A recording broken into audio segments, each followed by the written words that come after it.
There is a moment in every empath's journey when the temple they once called home reveals itself as the labyrinth where they first learned to disappear.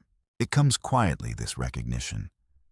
Not with thunder, but with the soft collapse of a story you've been telling yourself since childhood. The story that said, if you loved hard enough, the place that shaped you would finally become the sanctuary it was meant to be. But sanctuaries do not teach you to monitor every shift in emotional weather. They do not train you to translate the unspoken before you can speak your own truth. You've always felt like a stranger in your own family story, haven't you? Like you were born sensing frequencies no one else could hear. While others moved through life with casual certainty, you absorbed everything. The tension beneath dinner conversations, the sadness behind your mother's smile, the rage in your father's silence. You thought something was wrong with you. Too sensitive, too much, too emotional. And you believed them because children always believe the first stories they're told about themselves. But what if nothing was wrong with you? What if your sensitivity was intelligence, not flaw? What if you were reading the room correctly all along? The family system is our first encounter with the invisible architecture of the psyche. Before we meet the world, we meet the patterns. For the empath born into a home that cannot hold their light, survival means learning to dim it. We inherit more than eye color from our families. We inherit unprocessed grief, unnamed shame rage that calcified into depression. The anxiety that became baseline so constant, it felt normal. These are the invisible legacies, psychological DNA moving through bloodlines like a haunting waiting for someone conscious enough to see it and break the pattern. The empath is often that someone. Your nervous system was built to detect what others miss, to feel the earthquake before it registers, to sense the storm while the sky is still clear. This wasn't a gift you chose. It was a mechanism developed to navigate an environment where emotional honesty was dangerous. So you became the translator, the emotional regulator. You absorbed everyone's unmetabolized pain so the system could maintain its illusion of stability. You learned hypervigilance before multiplication, mastered reading faces before reading books. And somewhere in that early training, you learned the most devastating lesson: that your needs were negotiable, your feelings inconvenient, that love meant making yourself small enough to fit inside someone else's capacity to see you. Home taught you that safety came from surveillance, that peace meant suppressing truth, that belonging required betraying yourself. You learned to translate everyone's needs before you could speak your own. And by the time you left home, you carried that pattern like a compass, pointing only toward suffering. But here's what no one tells you about awakening. It doesn't begin with answers. It begins with one dangerous question. What if the love I learned wasn't love at all? This is the threshold, when the empath stops defending the family system and starts examining it. When you stop explaining away wounds and start feeling them. When you realize the ache you've carried isn't yours alone. It's inherited, absorbed. Your sensitivity was never the problem. It was your greatest resource trapped in the wrong container. A diamond treated as common stone. An instrument of profound perception forced to serve unconsciousness. The journey ahead is about liberation through understanding. Separating what is authentically yours from what was placed upon you before you had words to refuse it. Through depth psychology, every wound carries the seed of transformation. The family that couldn't see you taught you to see yourself. The home that couldn't hold you taught you to build sanctuary within. Consciousness comes not as punishment, but as invitation. The psyche waits patiently for when you're strong enough to see the truth. And when that moment comes, everything changes.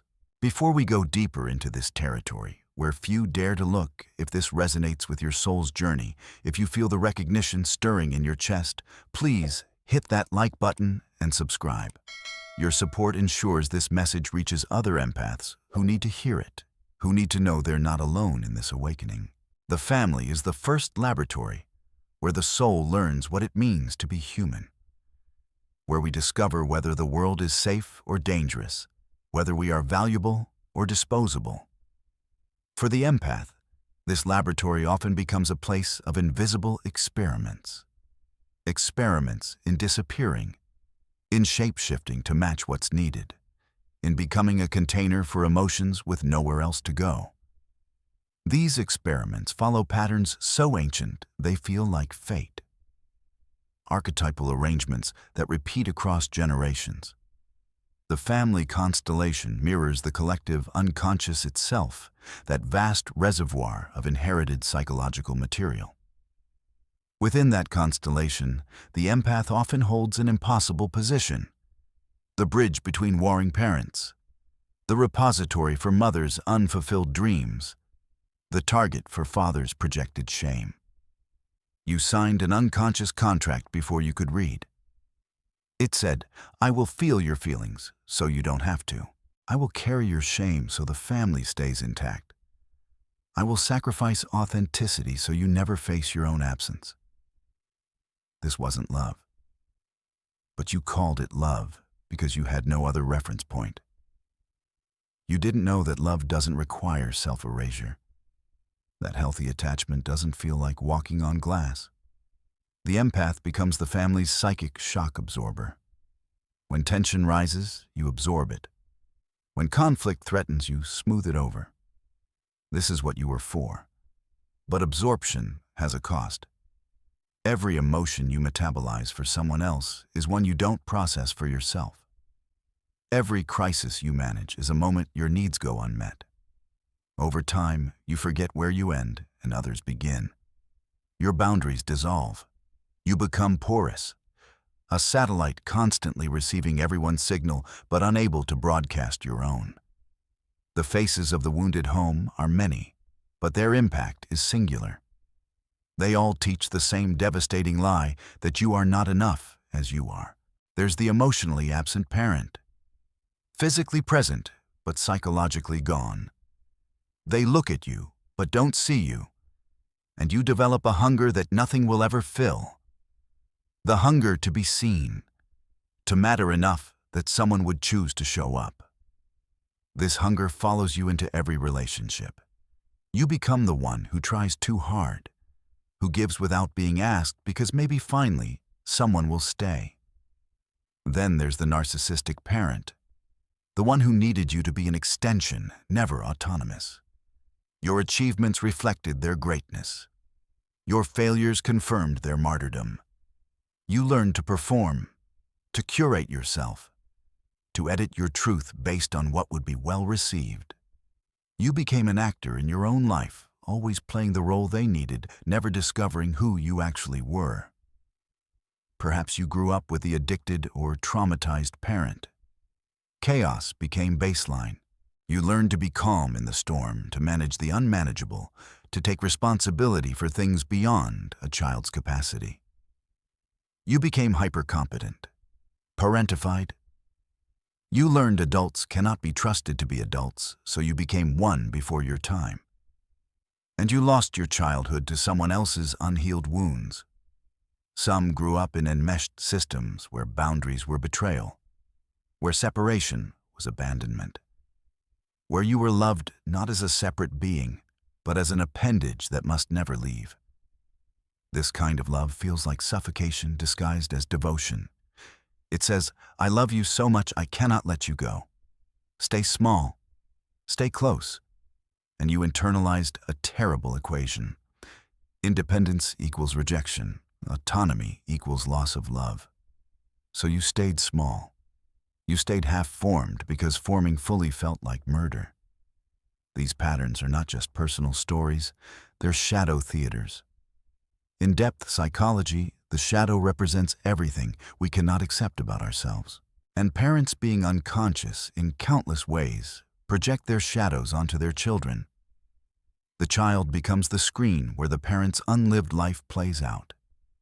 Their unfulfilled potential, their denied rage, their secret shame.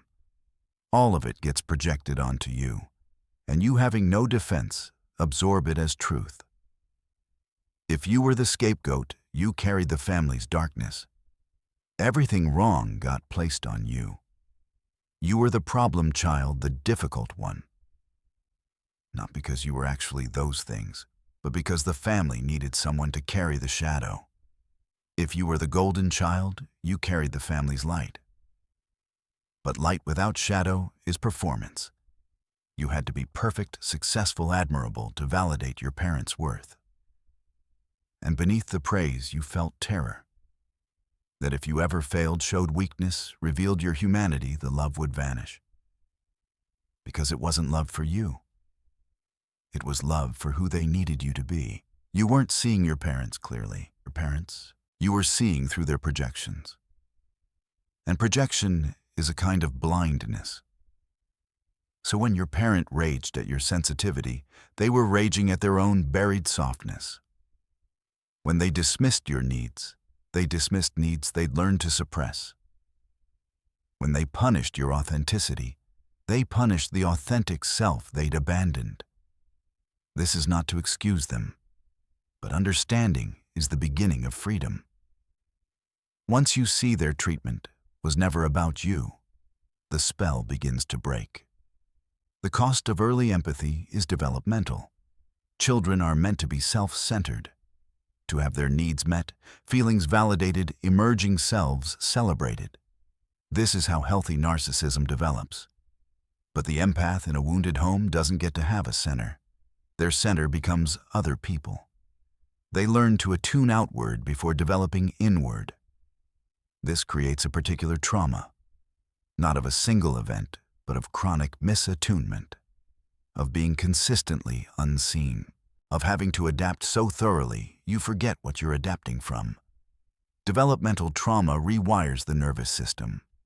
You become hypervigilant, always scanning for threat. You learn to fawn, to please, to preemptively meet needs. You become who you need to be to stay safe and forget who you actually are. Some experience something even more insidious: emotional incest. When a parent treats their child as emotional spouse, when they confide inappropriately, when they lean on you for support that should come from adults. This violates psychic boundaries in ways that leave no visible marks. But the soul knows it was asked to carry weight it should never have held. And it collapses inward, creating a black hole where self should be. All of this crystallizes into one core belief: I am only valuable when I am useful to others' emotional needs. This belief runs so deep, you don't recognize it as a belief. It feels like truth, like the way things simply are. And from this belief, everything follows. The relationships where you give more than you receive. The jobs where you're overworked and underappreciated. The partnerships where you're the healer, but never the one who gets to be hurt. Home taught you that love means self-erasure, that care requires sacrifice, that connection demands the death of your needs in service of someone else's comfort. And you carried that teaching into the world like a religion, not knowing that religions can be questioned, that the first truth you learned can be the first truth you abandon. From the family system, the pattern spreads like roots beneath soil, invisible, inevitable. The psychological principle is ancient. We recreate our first wounds until we make them conscious. This isn't punishment. It's the psyche's attempt at healing. Every repetition is an opportunity. Every familiar pain is an invitation to finally choose differently. But if you don't recognize the pattern, you can't choose differently. You just keep wondering why the same story unfolds with different actors. Why every partner eventually feels like your parent. Why every workplace eventually demands you sacrifice yourself. It's because you're not choosing randomly. You're choosing familiarly. Your unconscious has a type, and that type matches the original wound. Not because you're self-destructive, but because the unconscious believes that if you can just get this person to love you differently, you can retroactively heal what your parents couldn't give. This is the heartbreaking mathematics of repetition compulsion. You keep trying to win the love you never got by replaying the same drama with new faces, hoping that this time, if you give completely enough, you'll finally receive the recognition that was withheld in childhood. But it never works. Because you're trying to heal backward. You're trying to make someone who cannot see you suddenly develop vision. And you lose years to relationships that were never about you. They were about the ghost of your parents you've been trying to exorcise. You weren't choosing badly. You were choosing familiarly. And familiarity for the wounded child feels like home, even when home is where the wound began. This brings us to one of the most profound concepts in Carl Jung empath and personal development work, the wounded healer archetype. Every healer carries the wound they seek to heal. The impulse to fix others comes from unhealed places within ourselves. The empath embodies this archetype completely. You're drawn to broken people not because you're noble, but because their brokenness mirrors your own. In helping them, you're unconsciously trying to help the abandoned child within. In saving them, you're trying to save yourself. There's a compulsion that feels like calling. You meet someone in pain, and something ancient activates. A sense of purpose, a feeling that you were meant to be the one who finally sees them. But beneath the compassion is something shadow, a need to be needed, a hunger to be the special one, the savior, the irreplaceable presence. This isn't conscious. It's the wounded child's strategy for mattering. The shadow side of helping is that it's not really helping. It's a strategy for securing attachment through indispensability. You become the person they cannot live without trapping yourself in a dynamic where love is measured by suffering. The painful truth: you cannot heal in others what you refuse to see in yourself. Every person you've tried to save represents an aspect of yourself you've been unable to rescue. Every broken soul you've tended to is a mirror showing fractures you've been avoiding. Until you turn toward your own wound with the same fierce tenderness you've given others, the pattern will not break. You'll just keep finding new people to fix new ways to avoid the most terrifying intimacy with your own unmet needs. The roots of codependency begin in the family system. In homes where enmeshment was called love and boundaries were called selfishness, you learned you don't end where your skin ends. You extend outward, responsible for everyone's emotional state. Healthy development requires differentiation, the gradual process of becoming a separate self, of knowing where you end and others begin. But in enmeshed systems, differentiation is punished. When you tried to have your own opinions, you were told you were hurting the family. When you wanted space, you were made to feel guilty. So you learned that being yourself equals losing love, that autonomy equals isolation, that the price of belonging is surrendering your separate existence. And from this, the false self forms, the adapted self, the version of you sculpted by their needs, their expectations, their inability to see beyond their projections. This false self is highly competent at reading rooms and becoming what's needed. But it has no idea who it actually is beneath the performance. In psychological terms, the persona is the social mask we wear. For most people, the persona is a tool they can remove. But for the empath from a wounded home, the persona becomes the prison. The mask is worn so long, it fuses with the face. Boundaries weren't taught in your family. They were punished as betrayal. When you said no, it was treated as rejection. When you needed space, it was experienced as abandonment. So you learned that your body is not yours. Your time is not yours. You exist in service of others, and service is love. And love is the only thing that makes you worthy. This confusion between merger and intimacy runs deep. You think closeness means knowing everything about each other, reading each other's minds, being so entwined you breathe as one. But that's not intimacy. That's fusion. And fusion is the opposite of love. love requires two separate beings choosing each other. Real intimacy allows for mystery, for privacy, for an inner world that isn't shared.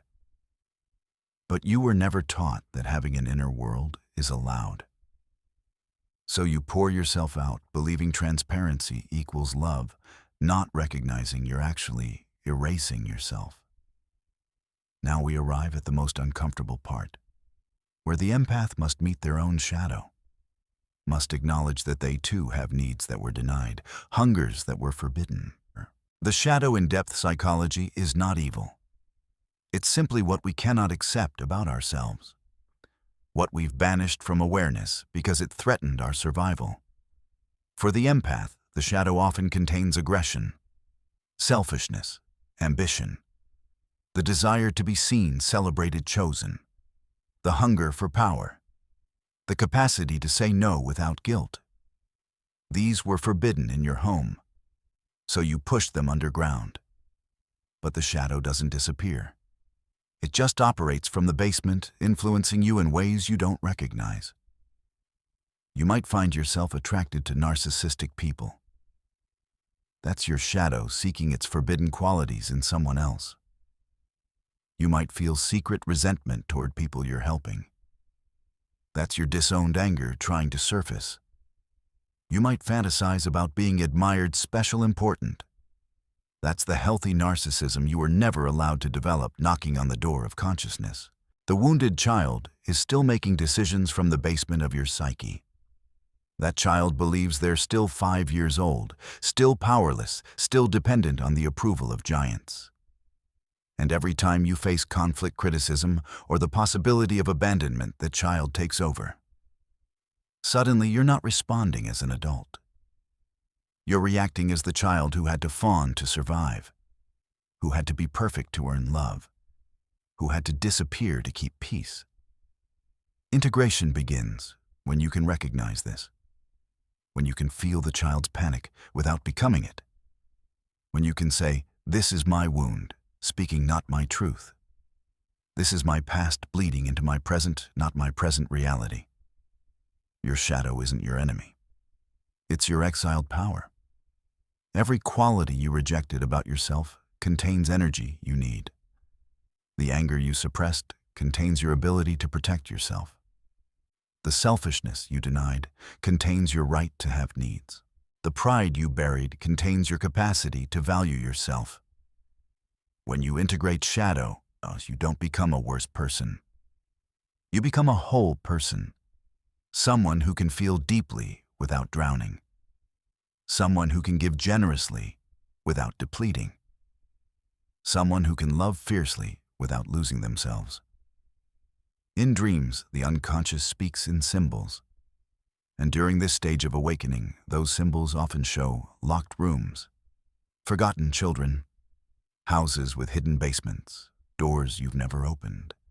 These are images of the psyche revealing its structure. The locked room is the part of yourself you've kept hidden. The forgotten child is the authentic self waiting to be remembered. The basement is the shadow asking to be seen. One patient dreamed of walking through their childhood home only to discover a wing they'd never known existed. In it were treasures, art, light, a version of themselves they'd never been allowed to become. This is the psyche's way of saying there is more to you than what you were permitted to be. The grief that heals is not the grief that makes you bitter. It's the grief that makes you honest. It's the mourning that allows you to finally tell the truth about what was and what wasn't.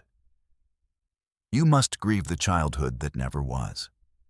The parents you needed versus the parents you had. The protection that should have been given. The love that should have been unconditional.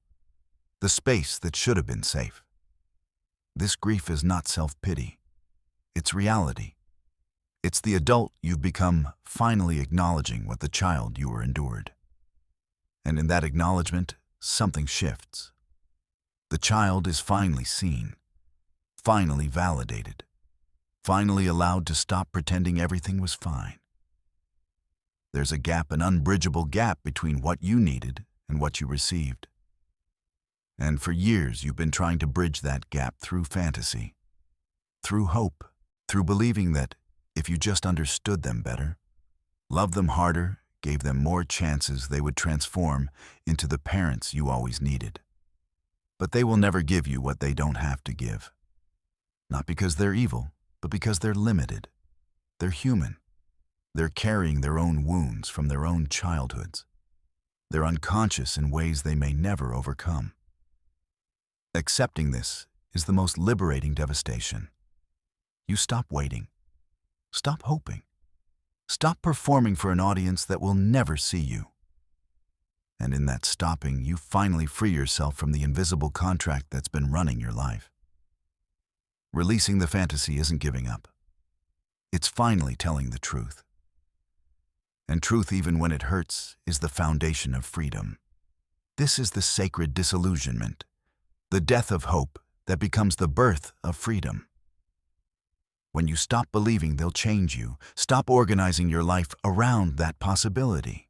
When you stop needing their validation, you stop shape-shifting to earn it. The death of hope is not depression. It's awakening. It's the moment you realize that the love you've been seeking outside yourself is the love you must finally give yourself. And that realization, though it arrives through tears, is the beginning of everything changing. The journey to self-parenting is the hero's journey turned inward. It's the quest not for external treasure, but for the internal authority that was never developed in childhood. The capacity to meet your own needs, to validate your own feelings, to become for yourself what no one else ever was. This is the essential task of individuation for the wounded empath. Not to remain forever the child waiting to be saved, but to become the adult who saves themselves. Not through denial or bypassing, but through the conscious choice to build within what was never built from without. Becoming your own good parent means learning to identify your own feelings. This sounds simple until you realize you've spent your entire life feeling everyone else's emotions and calling them your own. You absorbed your mother's anxiety and believed it was yours. You carried your father's rage and thought it originated in you. Now you must learn discernment. When that wave of dread hits, you must ask, is this mine? Or did I pick this up from someone else? When the guilt floods in, you must question, did I actually do something wrong? Or am I just violating the old contract that said, I'm not allowed to have boundaries? This is painstaking work. It requires you to pause constantly, to check in with yourself before you react, to notice when you're about to fawn, to please, to disappear, and to catch yourself mid-pattern and choose differently. Setting boundaries without guilt is perhaps the hardest skill to learn, because in your family, boundaries were betrayal. They were met with anger, with tears, with withdrawal of love. So every time you approach a boundary now, your nervous system screams, danger. But boundaries are not cruelty. They're clarity. They're the way you teach people how to treat you. They're the container that allows real intimacy to develop, because both people are choosing to be there, not trapped by obligation or guilt. Learning to say no is learning to say yes to yourself. Every no to what diminishes you is a yes to what honors you. Every boundary you hold is a brick in the foundation of the home you're building within. Validating yourself instead of seeking external validation is the revolution. Your worth is not up for debate. It's not contingent on performance. It's not something you earn through service or suffering. It exists because you exist. This is a difficult truth to embody when you were raised to believe that value comes from being valuable to others. But self-validation is the only validation that lasts. Everything external is temporary, conditional, subject to change. The validation you give yourself is the bedrock that nothing can shake. And choosing safety over familiarity is choosing evolution over repetition. Familiar feels like home, even when home was dangerous. Safety might feel foreign, boring, too easy. Your nervous system might interpret peace as the calm before the storm. and generate anxiety to fill the silence. But safety is not the absence of feeling. It's the presence of trust. Trust that you will show up for yourself, that you will honor your needs, that you will not betray yourself for someone else's comfort. You are not broken. You are mid-transformation. This is crucial to understand. The discomfort you're feeling is not evidence of failure. It's evidence of growth. The confusion is not regression. It's reorganization. When a caterpillar enters the chrysalis, it doesn't slowly add wings. It completely dissolves. It becomes liquid. Its entire structure breaks down before it can reform as something new. You are in the chrysalis. You are dissolving the old form so the new one can emerge. Trust the process, even when it feels like falling apart. Especially when it feels like falling apart. Withdrawing projection from your family is some of the deepest work you'll ever do. Projection is a kind of spell. It makes us see in others what we cannot see in ourselves. It makes us assign to them powers they don't actually have. When you projected godhood onto your parents, you made them larger than life. Their approval became salvation. Their rejection became damnation. They weren't just people. They were the arbiters of your worth, the guardians of your right to exist. But they were never gods. They were wounded humans doing the best they could with the consciousness they had. They were limited, unconscious, operating from their own unhealed places.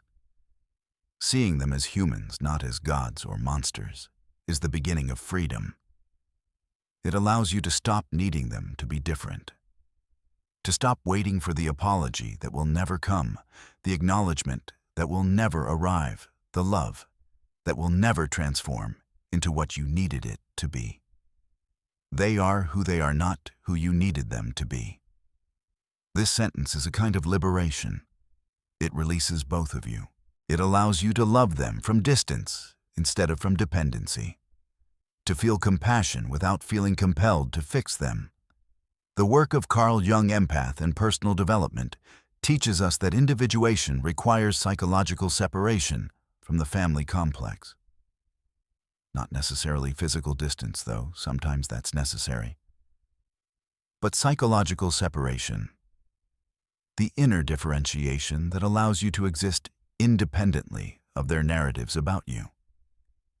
This separation is not abandonment, it's birth. It's the second birth where you deliver yourself from the womb of family expectations and emerge as your own autonomous being. The new relationship with family, if there is one, comes from a different place. Not from need, but from choice. Not from obligation, but from genuine care.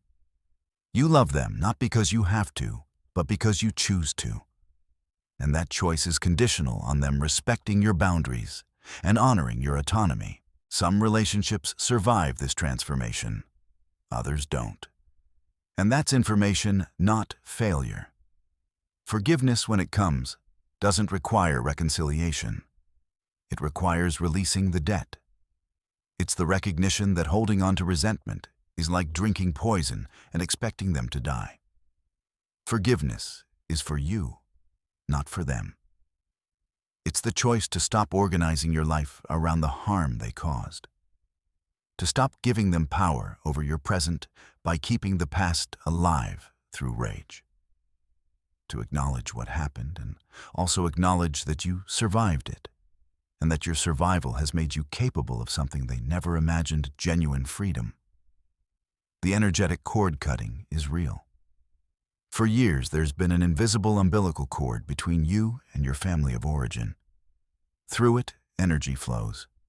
Your psychic vitality, your attention, your emotional labor. It flows out toward them constantly, unconsciously, automatically. When you begin to withdraw this energy, physical symptoms can arise. Exhaustion as your body adjusts to no longer being drained. Anxiety as you realize how much of your identity was built around managing their emotional states.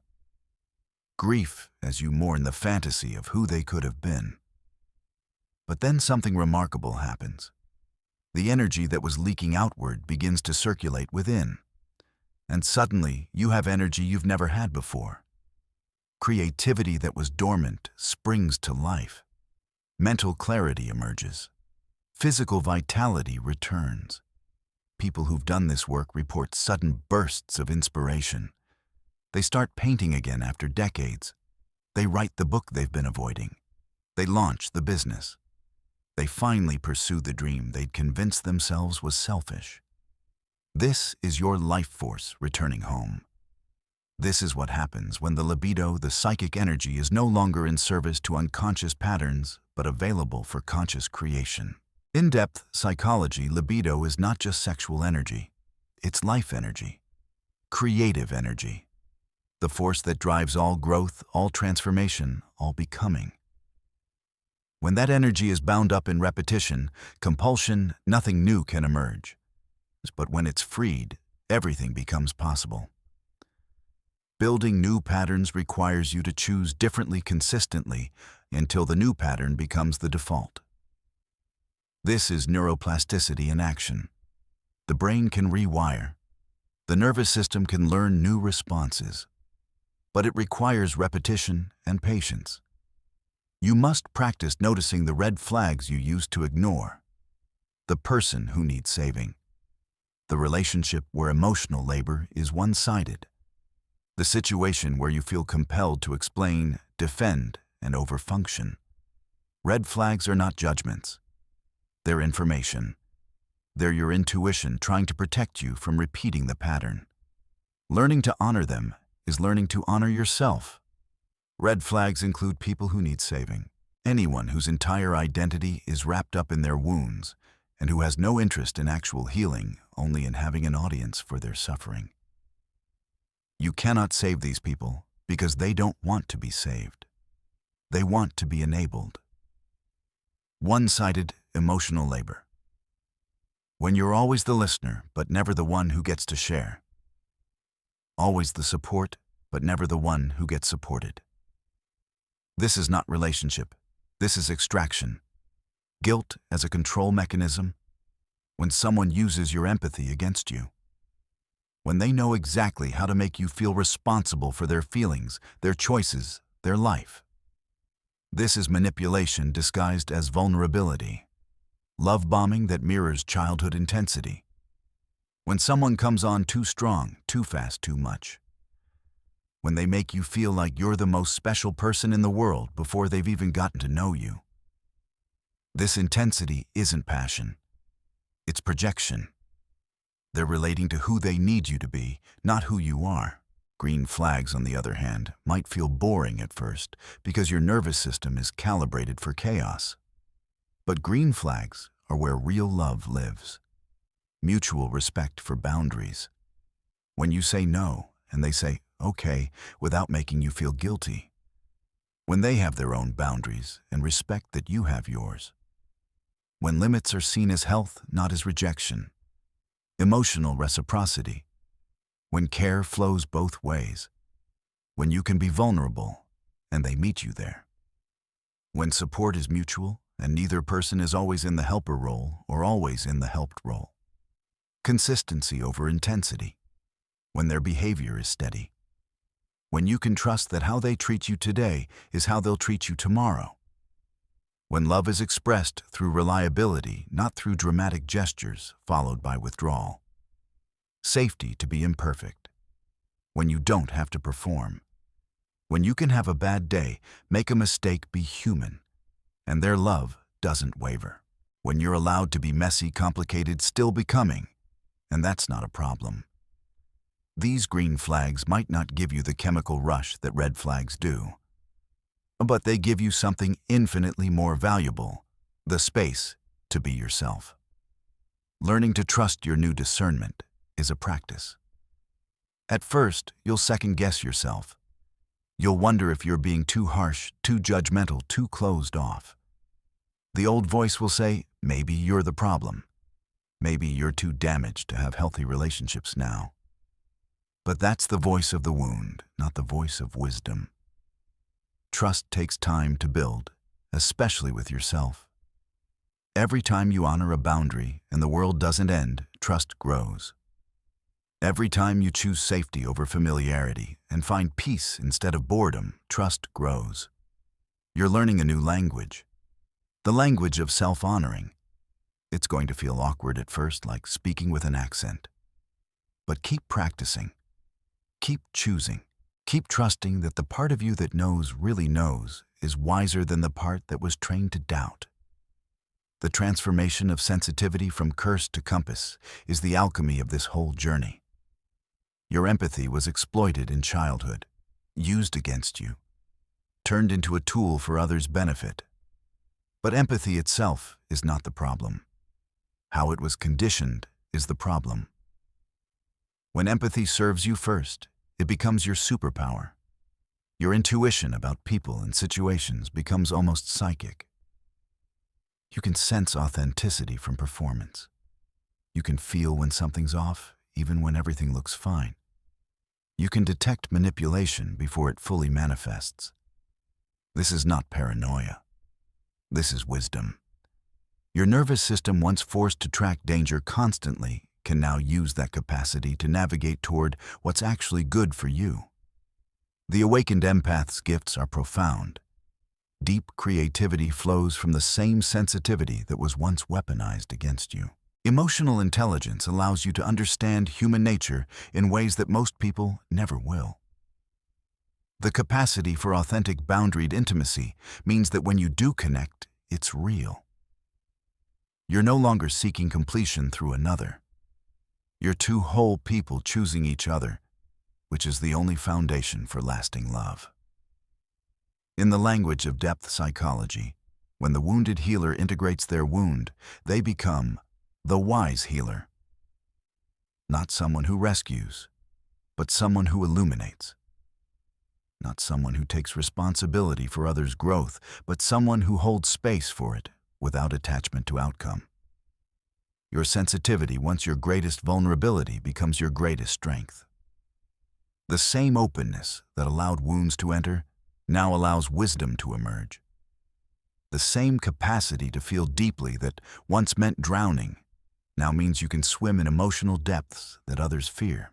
And here's the profound truth that anchors everything: you're becoming the person you always needed. The one who sees you, the one who protects you, the one who loves you not for what you give, but for who you are. This is the completion of the great work in Carl Jung Empath and personal development. The wounded child meets the wise adult. The abandoned self is finally claimed. And the empath, once lost in others, finally comes home to themselves. The inner sanctuary is not a place. It's a state of being. It's the capacity to rest in yourself without needing external validation to confirm your existence. It's the profound shift from seeking home in others to recognizing that you are home. For years you believed that belonging was something you had to earn through service. That sanctuary was something someone else provided if you proved yourself worthy enough. But true sanctuary cannot be given. It can only be built from within, brick by brick, through the patient work of self-honoring. This inner sanctuary has walls, boundaries that protect your energy. It has a hearth, the warmth of self-compassion that never goes cold. It has windows, the capacity to see clearly without the distortion of old projections. And it has a door that you control. You decide who enters, you decide what stays out. Building home within means you carry your peace with you. External chaos cannot shake your internal calm because your calm is no longer dependent on external conditions. This is sovereignty. This is what the ancients meant when they spoke of the kingdom within. In depth psychology, there's a concept called the conjunctio, the inner marriage. It's the union of opposites within the psyche, masculine and feminine, light and shadow, giver and receiver, strength and vulnerability. When these opposites integrate, war ends. The psyche becomes whole. For the empath, this inner marriage is particularly profound because you were taught that you could only be one thing, only soft, never firm. only giving, never receiving, only light, never dark. The conjunctio allows you to be both, to be tender and fierce, to be open and boundaried, to love and to let go. This is the completion that you are seeking in others. But completion is not something another person provides. It's what emerges when you stop abandoning yourself and gather all your exiled parts back home. Solitude, once terrifying, becomes fullness. Being alone without loneliness. Complete without another. This is not isolation. It's integration. It's the recognition that you contain multitudes, that you are never truly alone because you finally have yourself. The paradox is exquisite. Only when you stop needing home in others can you offer it freely. When your worth is no longer negotiable, when your peace is no longer dependent on someone else's presence, you can love without grasping. You can give without depleting. You can connect without merging. This is the love that the mystics spoke of. Not need disguised as devotion, but genuine care that asks nothing and fears nothing. The symbolic imagery here is ancient. The fortress that protects but doesn't isolate. The garden within that blooms regardless of external weather. The eternal flame that burns at the center of your being, lit not by anyone else, but by your own divine spark. You are the temple and the worshiper, the sanctuary and the seeker, the home and the homecoming. Living as the awakened empath means moving through the world differently. There's a new way of being that emerges not from philosophy, but from embodied wisdom, from lived experience of what happens when you finally choose yourself. Compassion with discernment. You can still feel deeply for others without taking responsibility for fixing them. You can witness suffering without absorbing it. You can care without carrying. This is the compassion of the wise, not the compulsion of the wounded. Giving without depleting. You give from overflow now, not from deficit. You give because it feels good, not because you're trying to earn worth. And when the well runs dry, you stop giving and you refill. Without guilt, without explanation. This is sacred self-preservation, feeling without drowning. Emotions move through you now instead of consuming you. You can be sad without becoming sadness. You can be angry without becoming rage. You feel fully, but you don't identify with feeling. You are the witness and the experience, the ocean and the wave. Connecting without merging. You can be intimate without losing yourself. Close without being consumed. Vulnerable without being exploited. This is the intimacy that honors both beings as separate and whole. Your presence becomes medicine, but not the way it used to be. Before, your presence was medicine because you would absorb everyone's pain. Now your presence is medicine because you embody possibility.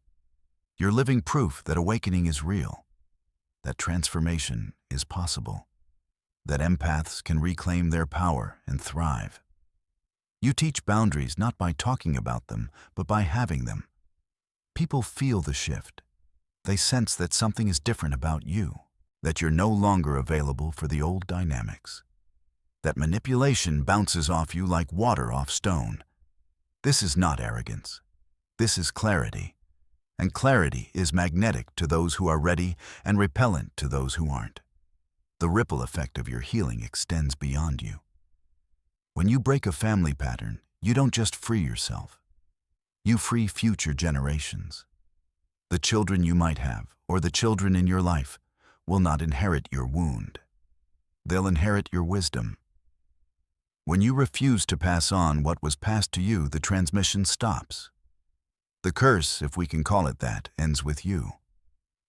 And this is sacred work. This is how collective healing happens. One person at a time, choosing consciousness over repetition. In the language of the collective unconscious, your individuation sends ripples through the field. Other empaths, still struggling, might not know you, but they feel the shift. They sense that someone somewhere chose freedom, and it makes their choice slightly easier. The legacy of the wound, when finally integrated, is not bitterness. It's gratitude, not for the pain itself, but for what the pain revealed, for the strength it required you to develop, for the depth it carved in your soul, for the wisdom it forced you to acquire. You can look back now and see that everything, even the worst of it, was somehow necessary. Not because the universe is cruel, but because consciousness often requires crisis. Awakening often requires breaking. Transformation often requires the death of who you thought you were. The family's gift, though unintentional, was showing you exactly who not to become. They modeled what happens when wounds go unexamined, when shadow remains unconscious, when projection replaces genuine sight. And in seeing what you didn't want to become, you found the courage to become something else entirely. This is not about superiority. This is about choice. They made choices from unconsciousness. You're making choices from awareness. That's the only difference, and it's everything. The transmutation is complete when lead becomes gold, when wound becomes wisdom, when the sensitivity that was exploited becomes the gift that guides you, when the empathy that was used against you becomes the compass that leads you toward truth. Alchemy, the ancient art, was never really about turning metal into gold. It was always a metaphor for psychological transformation, for taking the base material of human suffering and through conscious work, transforming it into something precious. You are the alchemist and the alchemical vessel. You are both the lead and the gold. The transformation happens within you, through you as you. The empath's mission in its highest form is not to save others. That was the old mission born from wound, sustained by compulsion. The new mission is to illuminate the path, to be a living example of what's possible when empaths wake up and walk away from what diminishes them. You don't need to preach. You don't need to convince. You simply need to be, to live in alignment with your truth, to embody the change. And those who are ready will see it and recognize in you what's possible for them. This is service in its truest form. Not self-sacrifice, but self-actualization. Not dimming your light so others feel comfortable, but shining fully, so others remember they too can shine. The full circle moment arrives when you realize home was the first wound and you became your own healing.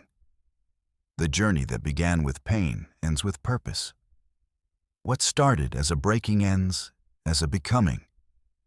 You are no longer defined by what happened to you. You are defined by how you transformed it, by who you chose to become, in spite of it, or perhaps because of it. The divine life, the life you were always meant to live, was waiting on the other side of this awakening. It required you to walk through fire, to face what most people avoid, to choose consciousness when unconsciousness would have been easier. But you did it. You're doing it. And every step forward is a step into your true inheritance. Not the psychological inheritance of your family's wounds, but the spiritual inheritance of your own divine nature. You are the homecoming you've been seeking. The journey was always about returning to yourself, not to who you were before the wounds, because you can't go backward, but to who you're becoming through integrating them. The new identity is sovereign. No longer the wounded child waiting to be saved. No longer the rescuer trying to earn worth through service. No longer the empath who absorbs everything and calls it love. You are the awakened one, the integrated one, the one who has seen the shadow and embraced it, the one who has felt the pain and transformed it, the one who has walked through hell and emerged holding the gift that hell was hiding. In the deepest teachings of individuation, the privilege of a lifetime is to become who you truly are. Not who your parents needed you to be, not who the world expected you to be, not even who you thought you should be. but who you actually are beneath all the conditioning, all the adaptations, all the masks. This is what you're becoming. This is what all of this has been for. And though the path was painful, though the cost was high, though there were moments you didn't think you'd survive, you are arriving at a truth that makes everything worth it. You were never broken. You were always becoming whole. Every crack was light trying to get in. Every wound was consciousness trying to wake you up. Every moment of suffering was the universe asking, will you choose yourself this time? And finally, after years of choosing everyone else, you chose you. You chose consciousness over illusion, freedom over attachment, authenticity over performance, truth over comfort, yourself over the false peace of staying small. Welcome home. Not to a place, but to yourself. To the only home that could never be taken from you. The one you carry within. The sanctuary you built brick by brick through the brave work of becoming who you were always meant to be. You are whole. You are sovereign. You are free. And your freedom, hard-won and holy, is the greatest gift you could ever give.